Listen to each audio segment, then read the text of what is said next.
Nerdettes, nerds, and nerdlings of all ages, thank you for choosing to listen to our show. We know you have many options to listen to, and while you can still listen to the others, it means a lot that you would take some time to listen to us. Join us every week for the latest set reviews, commander tech, and news straight from Wizards of the Coast. And while you're at it, really help us if you would interact with the algorithm. Everything from likes, shares, to commenting in the videos, as well as subscribing if you think we've hit it well enough. All of this helps us build towards a better show. Thanks so much, guys. Here at Planeswalker Radio, we love to turn cardboard sideways and sling spells. When we do so, we want to be in a professional, relaxing, and safe place. That's why we choose to buy our cards and play our Magic at First Player. Their card-savvy staff are some of the best in the business with decades of experience between them. They're always looking to create a welcoming space for the community while helping them find the cards and products that they're looking for. Don't live in Calgary, Alberta? Not a problem. They have an easy-to-use website that ships Canada-wide. Visit firstplayer.ca for all your Magic, Pokemon, and Lorcana needs. They also have a wide range of accessories to help protect whatever you play. First Player, the heart of the gaming community in the heart of Calgary, Alberta. Don't go anywhere, guys. The show's about to begin. What's up, nerdlings? Welcome to another episode of Planeswalker Radio. Today, we are talking about the revision to the Commander bracket system and some of the game changer changes that are coming out. Yeah. I like that this has come out because it's given us a lot of clarity on a relatively loose system. They've kind of tightened it up. They've made it a lot simpler for people to understand. Yeah. Right. I think the big thing is they've given direction on timelines of games, which is nice. Yeah. And they've kind of more solidified the difference between a 1 and a 2, which is nice. So yeah, cool things to see for sure. I think for sure as well, we're going to see, like, even before this, all decks were a 7 on the unspoken thing, right? Yeah. And then we moved into the alpha version of this. All decks are a 3 Everything's or a 4. a 3 or a 4, right? Yeah. This very clearly moves a lot of those things where people are thinking their decks are 3s or 4s, and they're pulling them back down into 2s and 3s. Yeah, exactly. Because they're not optimized the specific way that it says. Yeah, right? Absolutely. So, I mean, let's maybe just go through each of the brackets and kind of just start from there. Yeah. So they've redesigned the naming of the brackets as well. Yeah. So bracket 1 is now called Exhibition. So Exhibition is strictly thematic. That's really what they're going for with a level 1 deck. The difference is in the theming. It's all, I'll use our local game shop host Steve's deck of aliens abducting cows. So something like that, where it's doesn't matter if the deck performs. The theme is it's going to be aliens stealing your creatures and doing stuff with them. Yeah, that's kind of what it is, right? So players should expect in an exhibition style game, decks should prioritize a goal, theme, or idea over power. Yeah. So that's the theming piece. Rules around card or commander legality are flexible. So as long as you're having this conversation at the start of a game, which is your rule zero talk, then you are able to play whatever you want, really. Doesn't matter. The thing that this is especially alluding to is silver border cards. Yes. Right. It's really notable here. Not all silver border cards will be 1s. Yeah. But they will kind of err towards the side because they're in a weird, janky play mechanic and that kind of thing. Weird rules that bring things from outside the game, whatever it might be. Yeah. Absolutely.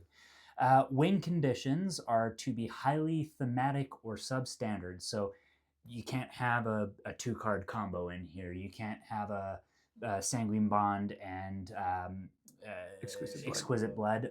That unless for some reason that fits your theme, it should not be in the deck. Yeah. And realistically, probably shouldn't be in the deck, even if it does fit your theme. Yeah. Gameplay is to be an opportunity to show off their creations. So again, thematic. You want to show off. I've made a deck full of mushrooms.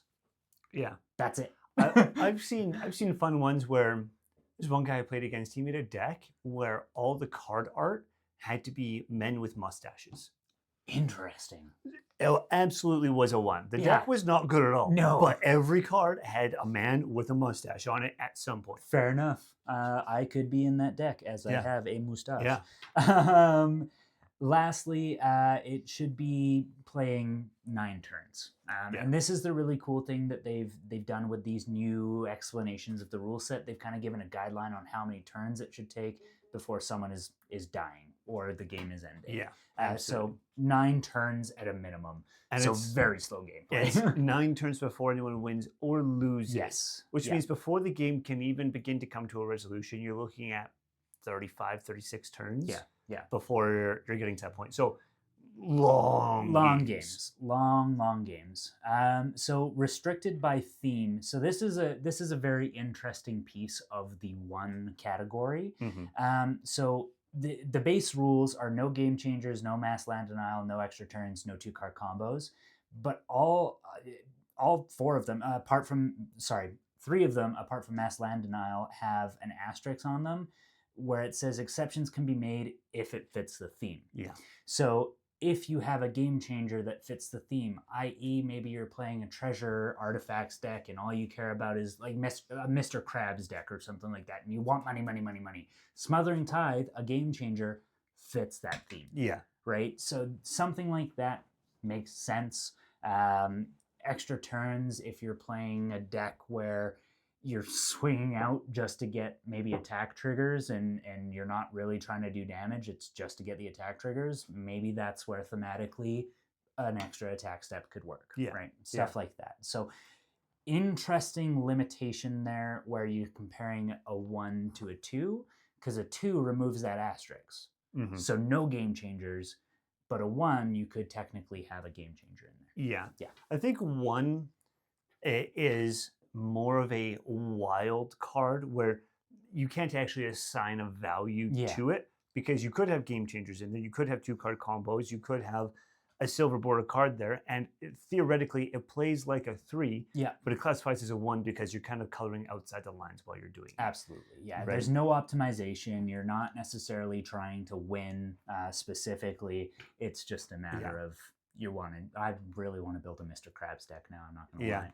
That's After saying interesting that, I'm idea. I want to do it. Anyway. To kind of cap off the 1, I guess the big thing, and this is true of all of them, but especially for a bracket 1 deck, the rule 0 conversation is hyper important. Very important. Because you're bringing a lot of different things that are abnormal to standard commander deck structuring gameplay. Yeah.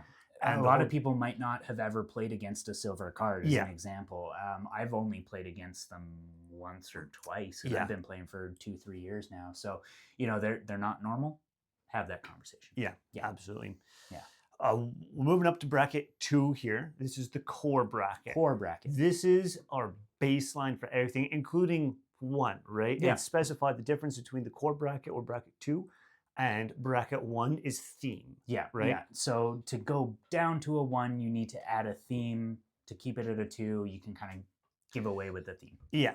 So specifically the expectations for a bracket 2 or a core bracket is decks are mechanically focused with some cards chosen to maximize creativity and or entertainment. Yeah. Which is the fancy way of saying decks are slightly optimized to be fun to play. Yeah, exactly. Right? You don't want to have a boring game where all you're doing is getting treasures using my Mr. Krabs idea, but you're not actually doing anything with those treasures. Win conditions are to be incremental, telegraphed on the board, and disruptable. Yeah. So you have things where it goes on the board, people will be like, oh, right? Like if you play a Sanguine Bond, oh, there's a second piece to that combo always. Yeah. You have a chance to get rid of it. Yeah, right? Absolutely. There's ways to stop it. It's not something where it hits the board and it's like, I just won. Yeah. You can't have an instantaneous win. I think it also, incremental is kind of a big word there. It can't be a 1-turn thing. So if it's a 4 mana total cost for your win con, probably not in a bracket 2. Yeah, absolutely. Yeah. Gameplay needs to be low pressure, proactive, and considerate letting each deck showcase its plan. This, when I read this, I read there's less interaction in this, right? Yeah. Which is something that we see in our pods all the time where people are like, you know what, I'm going to ease off because I want to see people's decks go off. I want to see what it does. Yeah. That's where a bracket 2 is involved. Yeah. Additional to that, if we kind of discount the idea of each deck is classified into a bracket by what's in them, this can also be classified by the way you play it. You can have a 3 and play it as a 2 and not use your interaction. Yeah, and absolutely. That kind of we do that all the time within the Nerd Home community. A lot of our players will bring a new deck and they'll say, hey, I'm just trying this out for the first time. And though it's not necessarily a conscious discussion that we have, it's not part of our rule 0, but if someone is bringing a deck for the first time, at least I typically will lay off that deck until it becomes very obvious that it's a problem. I'll kind of pull back a little bit and then I'll be like, okay, no, we need to deal with this or the game's over. And then I'll do stuff. Yeah, absolutely. Yeah. I think that's the right way to approach it. Unless they've stated, even if they're like, this is for sure 3, I haven't had a chance to play it yet, but play tests show 3, then you can ease off a little bit. Yeah. But the idea of playing down to a table or a pod is really strong with that concept. Absolutely. The last expectation of this is there are at least 8 turns played before a win or a loss happens at the table. It counts for a total of 32 turns. So again, pretty long drawn out game. Yeah, gonna take a little while to finish a level 2 game. I mean, ultimately speaking, 8 turns, I mean, that's, you're probably forgoing your turn 1 soul ring plays, stuff like that. Not to say that you can't have them, but they're going to be maybe less common. Yeah. So that you're not getting to a stage where you're killing everybody right away. Yeah, absolutely. Yeah. And on the restrictions list, no game changers, pretty standard across the board there. No mass land denial. Again, no chaining extra turns. So taking an extra turn is fine. Yeah. But if you're doing it over and over and over, so nobody else is getting turns and all that, that's not 2 level. Yeah. And then no 2-card combos. Again, and I specify that as including game enders, lockouts, and infinite combos. Yeah. Nothing that's a 2-card, you just win the game right there. I think that part specifically could be discussed in a Rule 0 conversation. This deck is a 2. I do have... We'll use it because we've used it already. The Sanguine Bond Exquisite Blood combo in here, but that's the only way I can get off this combo. And if you stop one piece, that combo is not happening, right? Yeah. So I think if you have that conversation, yes, it's a 2-card combo, but it's a slightly more expensive 2-card combo, very easily noticed and easy to deal with. So, I agree. I think that goes for everything where there's some flexibility to the way these are, because no 2 decks are really the same, right? Yeah. And no 2 players pilot decks the same. And so I think bringing up that point of, this deck is absolutely 2, except for this one little thing, which technically brings it up to 3, but it plays a performance as a 2. Yeah. That's an important distinction to make. Absolutely. So bracket 3 is where we'll go next. So the difference between a bracket 2 and a bracket 3, at least what they have listed, is the staples. So this bracket 3 is an upgraded version. That's their title for bracket 3 is upgraded. Players should expect decks to be powered up with strong synergy, high card quality. They can effectively disrupt opponents. So this is where you're starting to see more counterspells, more Path to Exiles, removals, stuff like that coming into play. You're starting to see maybe slightly higher cost cards coming into play, both mana-wise and general cost-wise.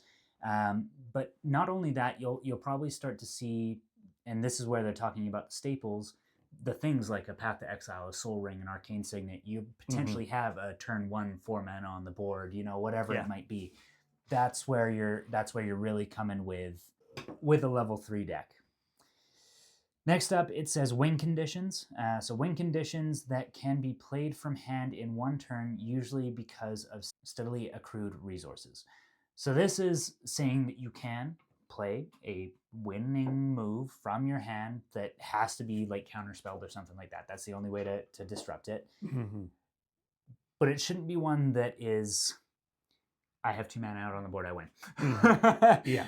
It should be something where you've either put a lot of work in through maybe one of your game changers, like a Smothering Tithe. You have a ton of treasures. Now you're able to benefit off of that and win the game. Yeah. Stuff like that.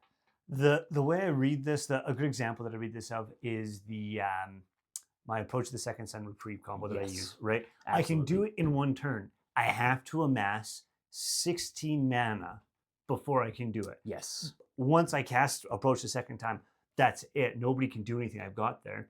It telegraphs a little bit. Once I've cast it the first time, everybody's like, oh, here we go, right? Yeah. But I have to have that 16 mana before I can action that plan. Yeah. So there's still time before I get there. Absolutely. Next up is gameplay. Gameplay should feature many proactive and reactive plays. So that's what we're talking about with counterspells, exiles, murders, whatever it might be that you are your deck is able to do. If you're playing a black deck, you're probably not counterspelling anything, but you should be working on that creature removal. Yeah. Well, as well with the proactive part, this is making sure that your bases are covered on things like hexproof and indestructible, and making sure that your board is protected as well. Yeah. It's the idea that they've put in there, I think, is really that the board state should have a little bit of constant tension, especially when we're considering that a bracket 2 is meant to be a little bit more relaxed and considerate of other players. This is meant to be a little bit more aggressive. Absolutely, yeah. Play at least 6 turns before anyone wins or loses. So we've come down pretty significantly. We started at 9, we went to 8, now we're down to 6. So we've dropped 2 turns to get into a bracket 3. So, expecting games to be a bit faster. Like John just said, tension on the board. There should be focus in these games. This isn't a game where you sleeve up and then you go and chat with your friend for 10 minutes and then you come back and it's your turn and you don't know what's happened and the game is over. This is a game where you're actually focusing. Yeah, absolutely. 0 to 3 great game changers are the allotted game changer amount. So you can have up to 3. No mass land denial still. Good. No chaining extra turns still. That one I think is maybe the flexible piece of this. If you're training 2 extra turns in, probably okay. If you're doing infinite extra turns, probably not okay. I agree with that. And then this one says no 2-card combos, but it has in brackets before turn 6. So if you're at turn 6, which is where, as bracket 3 is expected, you should have people losing or winning at this point. So no 2-card combos before that.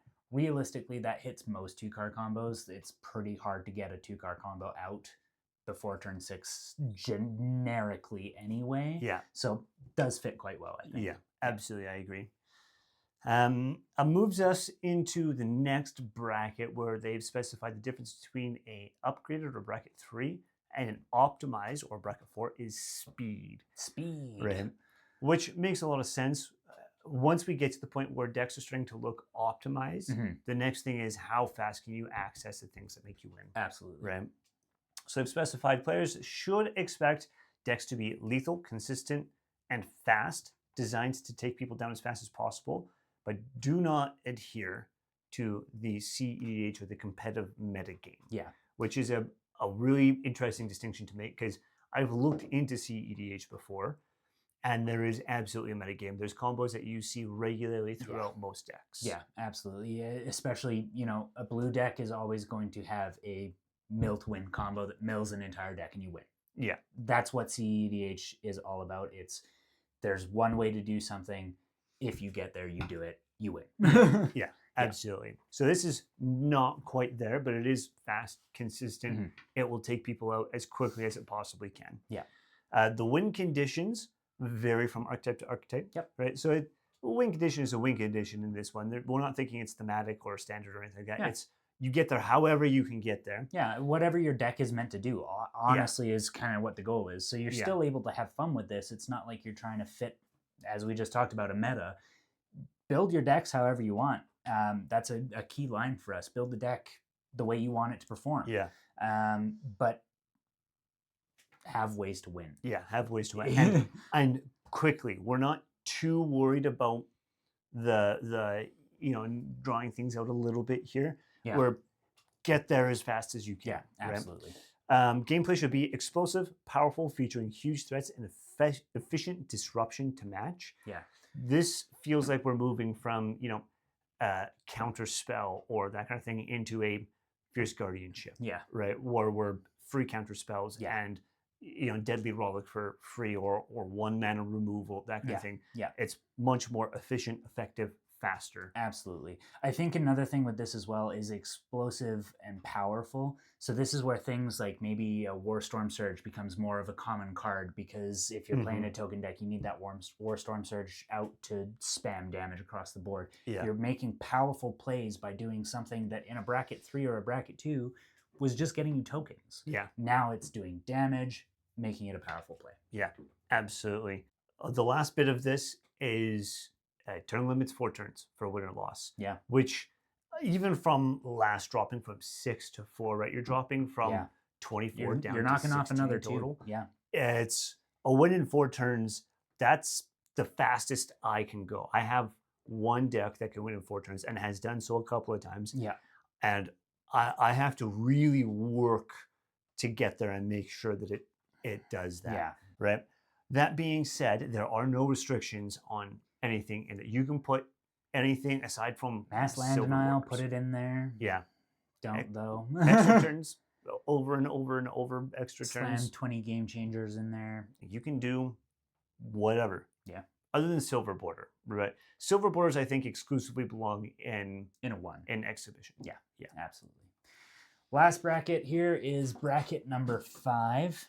The key difference between a 4 and a 5 is what we talked about in the 4, and that's the metagame. Yeah. Really, that is the key difference. You could have an optimized deck that wins turn 4 every single time, but if it's not in the metagame, it's not a turn 5 or a tier 5. Yeah. So players should expect decks that are meticulously designed to battle in CEDH metagame specifically, with the ability to win quickly or generate overwhelming resources, often built using existing CEDH knowledge, tools, and or deck lists. So a lot of the time, this deck is not even something that you yourself are building. Yeah. You say, that's a CEDH commander, that's how it's built. You're not even necessarily playing your decks here. Yeah. You're playing something somebody else has come up with, and probably it's been tuned by 1,000 different players all playing at that level. There's been 1 card substitutions.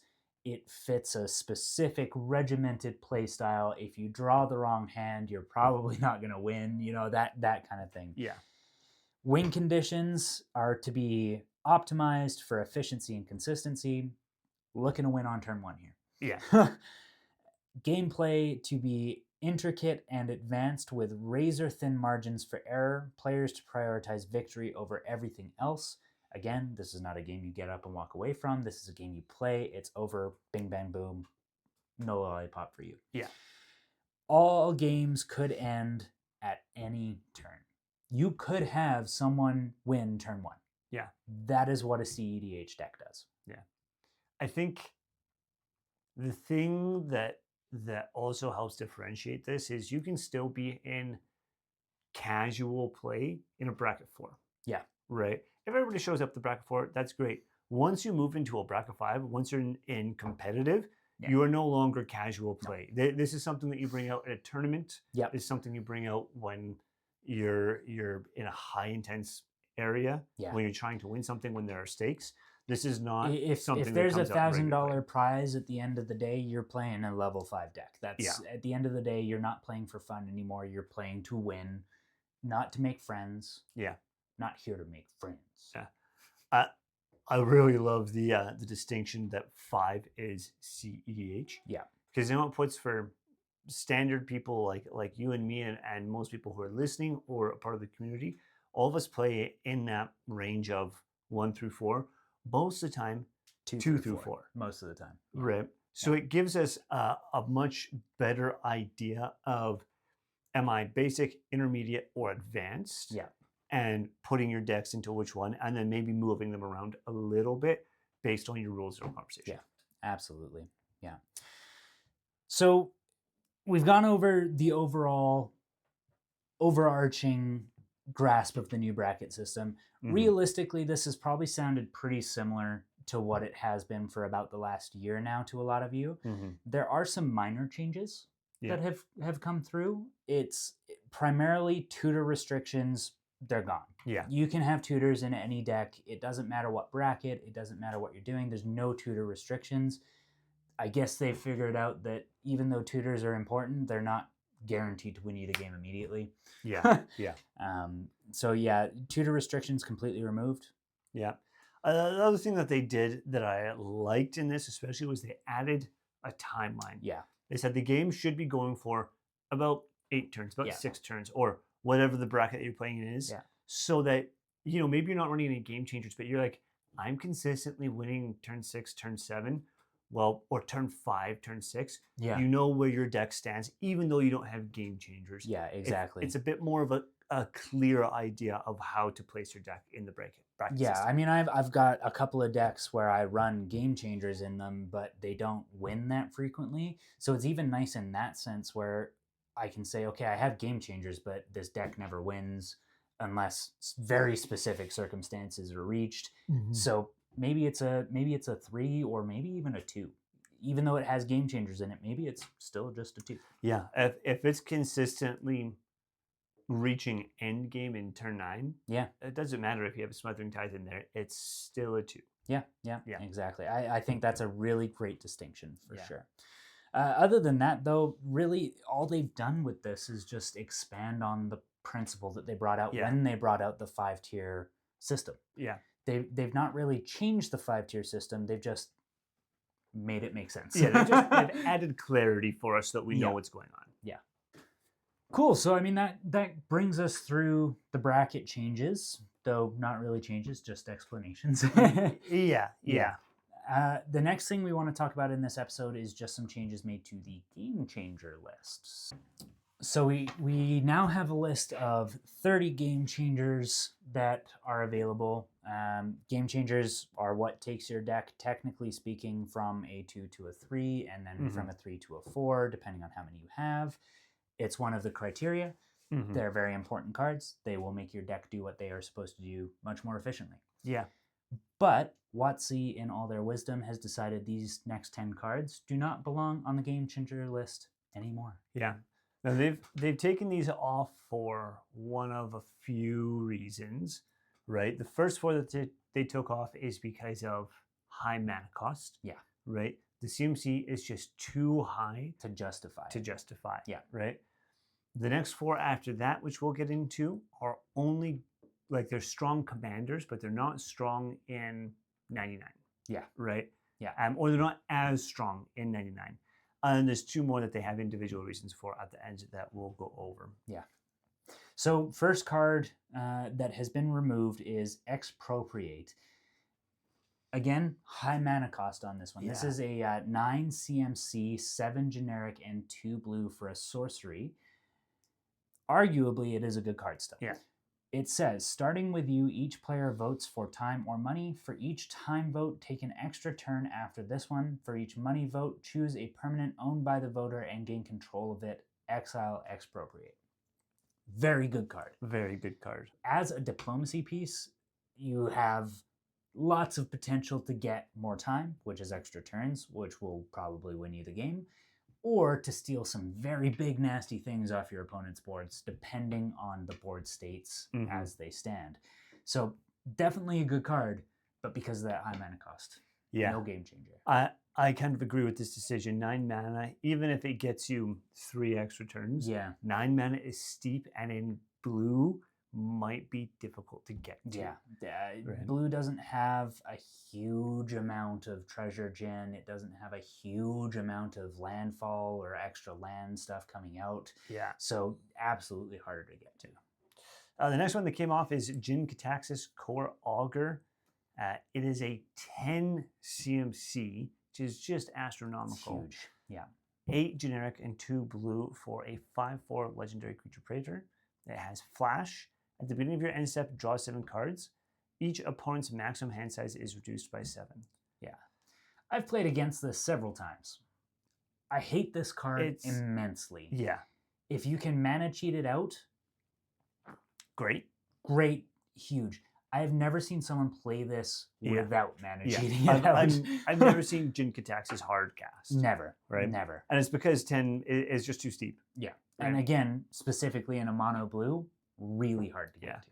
And I mean, mana cheating is some form of protection if it's put this card into play instead of cast, right? You can't really stop it, which is kind of a thing that blue does. But yeah, I think really it's good to come off the list. It didn't really need to be on there. Absolutely. Next up is Sway of the Stars. This is another 10 CMC, 8 generic, 2 blue for a sorcery that says each player shuffles his or her hand, graveyard, and permanents he or she owns into his or her library, then draw 7 cards. Each player's life total becomes 7. This is just a reset of the game on a stick with lower life totals. Yeah. First of all, if you're playing this card, stop. Yeah.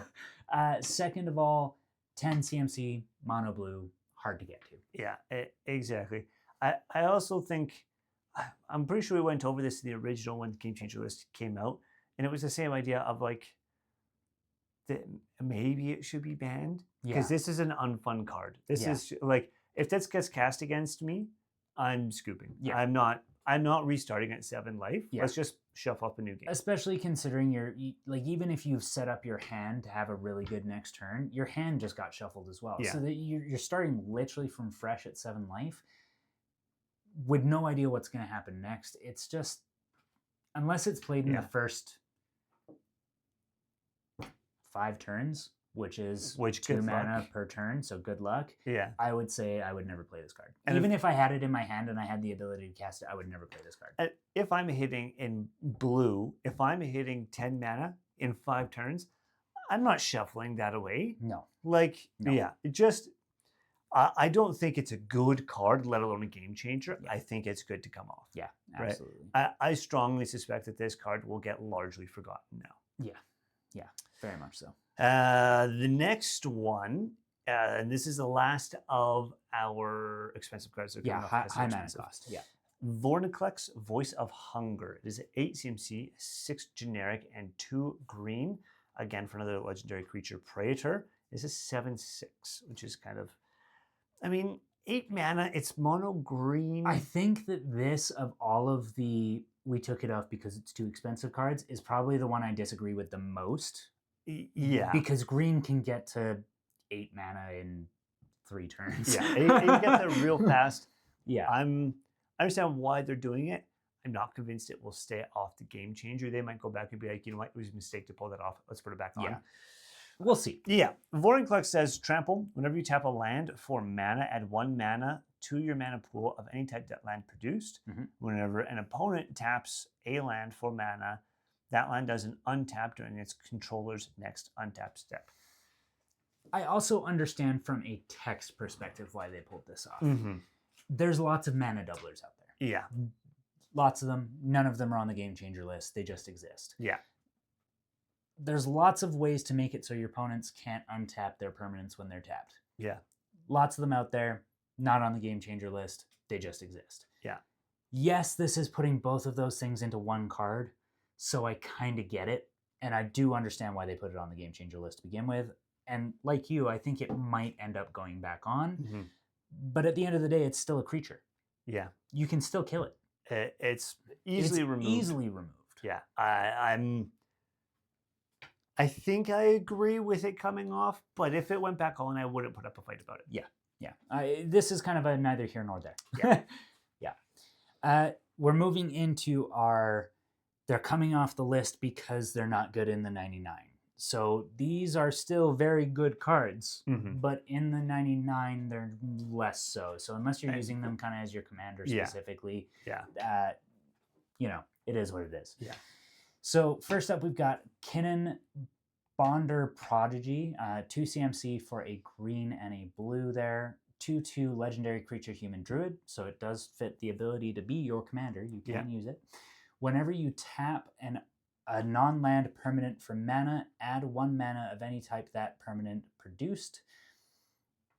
Again, it's a mana doubler. Yeah. They exist not on the Game Changer list. This is a creature. It can be removed. All of the same arguments for Vorinclex. I think what potentially made this the game changer card is the next bit of text here. So this is a 7 mana ability that you can activate repeatedly, technically speaking. Look at the top 5 cards of your library. You may put a non-human creature card from among them onto the battlefield. Put the rest on the bottom of your library in a random order. So if for some reason, somehow you had enough mana to do that 10 times, you're going through 50 cards, you're pulling out 10 creatures. I can understand how that can be broken. You're mana cheating out 10 creatures and filtering your deck for those creatures. Yeah. Totally get it. Realistically speaking, you're probably going to do that once a turn at most. Yeah, I mean, in Simic, getting lands and mana doublers is relatively easy. He's a doubler, so maybe twice. Maybe hit twice or 3 times, right, in a like a bracket 3 or bracket 4. I can absolutely see that and understand that. Yeah. It's in Simic. Unless you're playing a commander that has some form of recursion, as soon as he's gone, it's super easy to remove. Super easy. I understand if he's repeatable, great, you're in business. Yeah. Which is why the commander part of it is so important. Yeah. But in 99, far less strong, I think. Yeah, absolutely. The next up that came off the game changer list, because this one I agree is incredible in the command zone. Probably I think it is one of the mono blue CEDH commanders, if I'm not mistaken. If it isn't, it should be. Yeah. Right? It is, I think, strong in the 99, but not game changer strong. Yeah. So this card is Urza, Lord High Artificer. It is a 4 CMC 2 blue 2 generic for a 1/4 legendary creature human artificer. He says, when Urza, Lord High Artificer enters the battlefield, create a 0/0 colorless construct artifact creature token. That was a mouthful. With this creature gets +1/+1 for each artifact you control. Fantastic for artifact tribal. If he's running the show, if he's your commander, incredible. Yep. Tap an untapped artifact you control, add 1 blue. Comes with ramp. He just builds it in. Yep. 5 generic. Shuffle your library, then exile the top card. Until the end of turn, you may play that card without paying its mana cost. The idea when he is in the command zone is when he comes out, you do things like you blink him a whole bunch to make more. You find other ways of making artifacts just in general and use them to pay for the ability to mana cheat things out on repeat. I've seen this go incredibly fast a few times. In the command zone, Urza is just nuts. Yeah. He's really good. Outside of it, he's still good, but not game changing. Yeah, absolutely. I mean, he still lets you cycle your library, but again, this is the problem with creatures on the game changer list. Easily removed. Yeah. You just path to exile him and he's gone forever. Yeah. Bye-bye. Yeah. Right? So it's one of those things where good in the 99, incredible as a commander, not a game changer because of that reason. Yeah. Yeah. Next up, we've got another similar story. Winota, Joiner of Forces. 4 CMC, 2 generic, a red, and a white for a 4/4 legendary creature human warrior. She says, whenever a non-human creature you control attacks, look at the top 6 cards of your library. You may put a human creature card from among them onto the battlefield, tapped and attacking. It gains indestructible until the end of turn. Put the rest of the cards on the bottom of your library in a random order. So, again, commander piece, very strong. You build your deck around having non-humans and humans in the creature fold, and that's your game plan. Yeah. Very strong. In the 99, I think this is actually maybe the least strong. Yeah. Because it requires attacking, you have to give it indestructible itself so it doesn't die. You get the single attack trigger. Like the hoops that you have to jump through to make it a repeatable, abusable piece. Yeah. In this, when it's not something you can just swing out, let it die, come back, swing out, let it die, come back. Yeah. Those hoops make it a lot less viable. The last one that we're talking about coming out of it, and I think this is a really good choice, is Yuriko the Tiger's Shadow. The number one reason, well, actually, I should go through. It's a 3 CMC, a generic, a blue, and a black for a 1/3 legendary creature human ninja. Yep. First thing that it has is Commander Ninjutsu for a blue and a black. Makes it very powerful in the command zone. Very. Very. Yeah.